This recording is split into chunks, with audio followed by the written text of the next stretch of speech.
Така, сега показваме при промяна на честотата как се отмества фазата.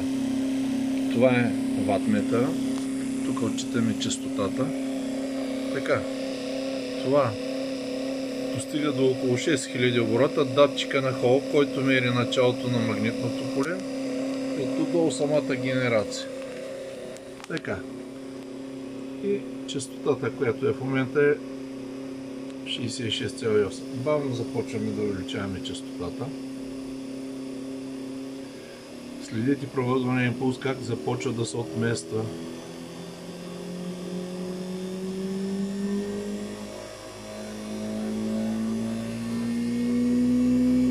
Ставаме 126, 130 Hz,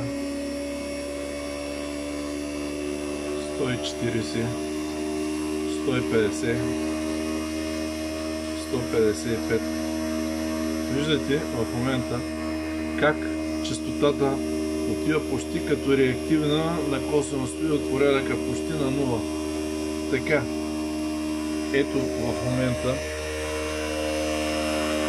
значи това се движи с около 4500 оборота в момента. Така, ето от тук, това се дели на 8 и след това се умножава по 2, т.е. на 4. Ето и ватметъра. Така, от тук, така, ето честотата, започваме, намаляваме плавно честотата.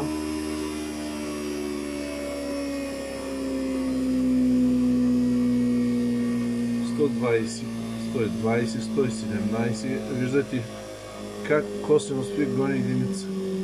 Тоест при включване и изключване на твара при косинус фи 0 в тази генерация няма промяна в консумацията на самия електродвигател. Ето, до това нещо, което е. Това е.